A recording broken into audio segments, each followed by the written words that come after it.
নমস্কার বন্ধুরা, শ্রীকৃষ্ণ বাণী চ্যানেলের পক্ষ থেকে আপনাকে স্বাগতম। আজকে আমরা জানব জন্মাষ্টমীর ব্রতকথা। জন্মাষ্টমীর দিনে পুজোর পর কৃষ্ণ জন্মকথা পাঠ করার রীতি রয়েছে। এর ফলে পুজোর সম্পূর্ণ ফল পাওয়া যায়, পাশাপাশি খুশি হন শ্রীকৃষ্ণ। দ্বাপর যুগে ভোজবংশী রাজা উগ্রসেন মথুরায় রাজত্ব করতেন। তার আততায়ী পুত্র কংস তাকে ক্ষমতাচ্যুত করে নিজে রাজা হয়ে বসে। কংসের এক বোন ছিলেন দেবকী।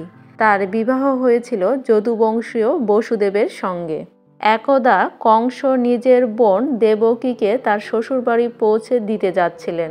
সে সময় পথে আকাশবাণী হয়, হে কংস, যে দেবকীকে তুই সস্নেহে নিয়ে যাচ্ছিস তার মধ্যেই তোর কালের বাস।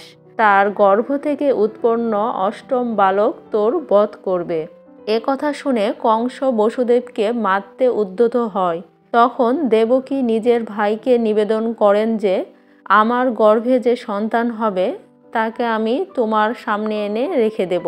তোমার জামাইবাবুকে মেরে কি লাভ হবে?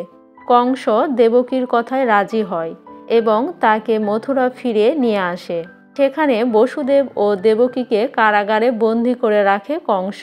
এ সময় বসুদেব ও দেবকীর এক এক করে 7 সন্তান হয়। জন্মগ্রহণের সঙ্গে সঙ্গে সেই 7 সন্তানকে মেরে ফেলে কংস। এর মধ্যে সপ্তম সন্তানকে দেবকীর গর্ভ থেকে সংকোচিত করে রোহিণীর গর্ভে স্থাপন করেন যোগমায়া। এরপর দেবকীর অষ্টম সন্তান হওয়ার সময় কংসের উত্তেজনা ও ব্যাকুলতা বৃদ্ধি পায়। কারাগৃহে কড়া প্রহরী বসানো হয়। এই একই সময়ে নন্দের স্ত্রী যশোদারও সন্তান হওয়ার সময় উপনীত হয়েছিল। একদিকে দেবকী কারাগারে নিজের অষ্টম সন্তান প্রসব করেন। তার গর্ভ থেকে অষ্টম অবতার কৃষ্ণরূপে ভূমিষ্ঠ হয়েছিলেন স্বয়ং বিষ্ণু। অন্যদিকে যশোদার গর্ভ থেকে এক মেয়ে সন্তান জন্মগ্রহণ করেন। তিনি যোগমায়ার স্বরূপ। এ সময় এলে দেবকীর কারাগার আলোয় ভরে ওঠে এবং বিষ্ণু সেখানে অবতরিত হন।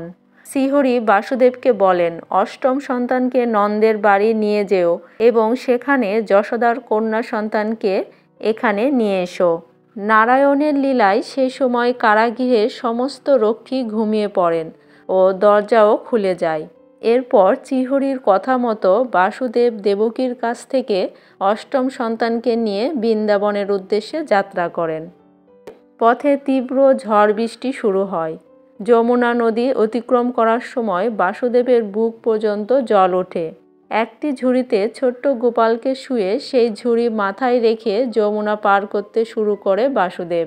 বিষ্ণুর অবতারকে ঝড় বৃষ্টির হাত থেকে সুরক্ষিত রাখতে শেষনাগ প্রকট হন। বাসুদেবের পিছন পিছন ছাতার মতো তিনিও প্রস্থান করেন। যমুনা নদীতে ঢেউ ওঠে।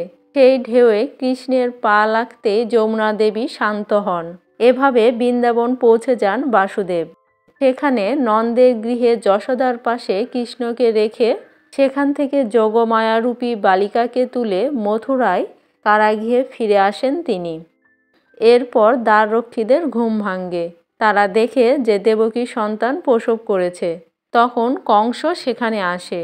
দেবকীর কোল থেকে কন্যাকে ছিনিয়ে নিয়ে মারতে উদ্যত হলে সেই কন্যা ছিটকে আকাশের দিকে চলে যায় ও সেখানে প্রকট হন স্বয়ং যোগমায়া।